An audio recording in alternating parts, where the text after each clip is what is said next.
I'm Mexican. That's what we do. We get gold chains. We buy trucks and shit. Hook up the truck. So in both your fight and the Trevin Jones fights, you guys had these bounce back wins, and there are people online saying that your opponents weren't offered the same opportunity to recover that you guys were. And I very much disagree with that. I think when you look at the Dwight Grant fight, he caught you real good, but you were blocking, you had your hand up, you're trying to get back to your feet, and a lot of his shots were bouncing off your glove. Plus, you knew he couldn't maintain that sort of pace. And when you hit him, he like flopped over. Right? So for me, it was Yeah. a pretty clear stoppage. But what was your assessment? Like, what's the difference between how Dwight Grant was attacking you and how you finished him? Yeah. So he caught me with a shot coming in. It was like a 1-2, but it was like a weird coming. I didn't really, honestly, I didn't have no time to prepare it at all for Yeah. this guy. I went from a karate kind of style attack to a wild loopy punches. So yeah, so he caught me and I went down. I was able to compose myself. It was a lot of pressure. I'm not gonna lie, it did look bad, but for the most part, I blocked most of the shots. Some shots did land, but every time they would, it would be as I was trying to transition into another Mm-hmm. position. I think that's what the refs saw, that I was able to keep turning and keep trying to fight and get back up, and made it real hard because he had control of my hip. So he had control of my hip, and I didn't, and I was blocking one hand, so it was really hard for me to base out and really try to, or get a hold of his hand. He didn't like try to start grappling or anything like that. He just full on attack. So it looked real bad, but I did defend well, and then when I got up, uh, I was able to keep working and showing the refs something. That's what they Mm-hmm. wanted. They just want something.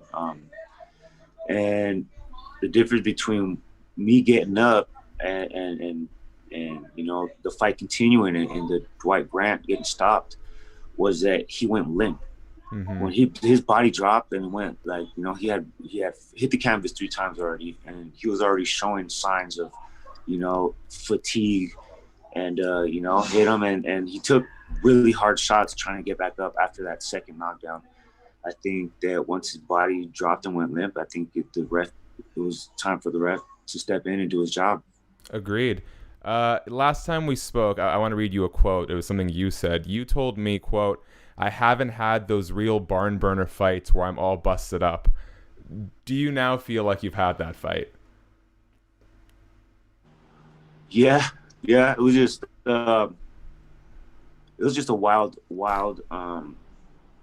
first round. I think the only reason why we got that, fans got that show was because we were, last minute opponents. Both of us had no idea what was going on. I'm pretty sure once he agreed to fight me, he went back, looked at his phone, watched some tape. He's probably like, oh shit.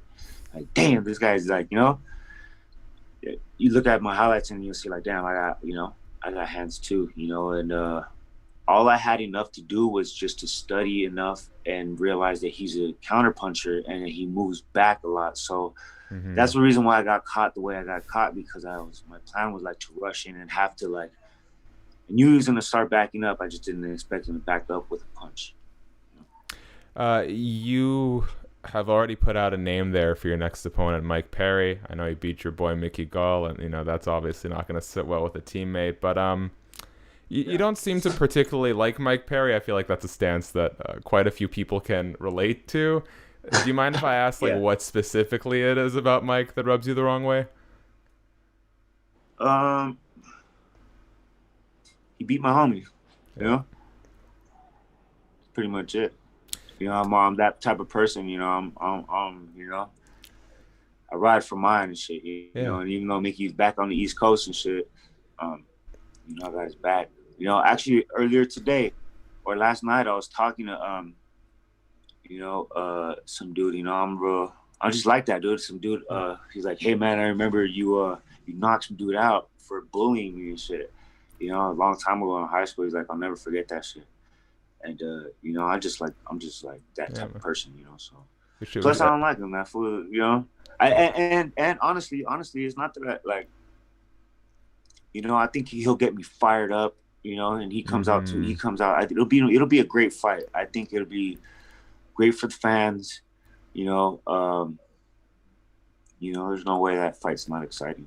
100%. Is that what you're looking for next? Because I know Mike is currently dealing with some personal issues. I don't really know what his timetable is for a return right now. Yeah. Like, will you take something else really, from man, now until then? I'll fight anybody. I'm really, man. I think so far I've displayed that I'll fight anybody. 100%. Took Tim Means on 2 weeks' notice.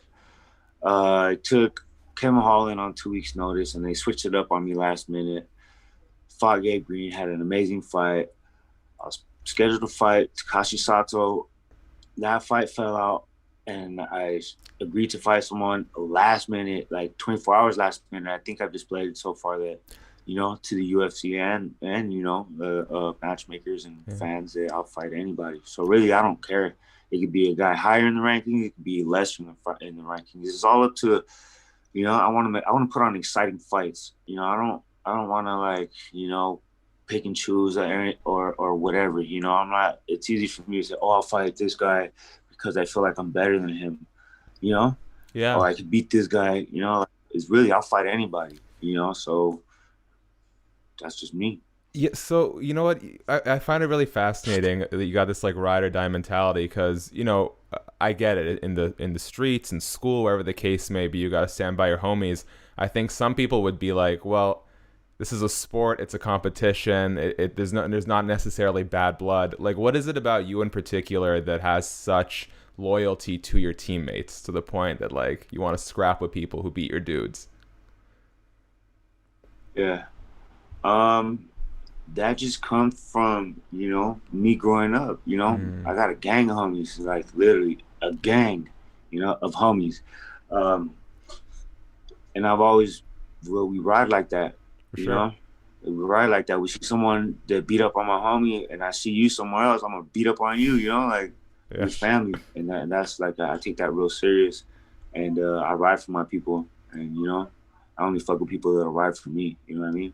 For sure.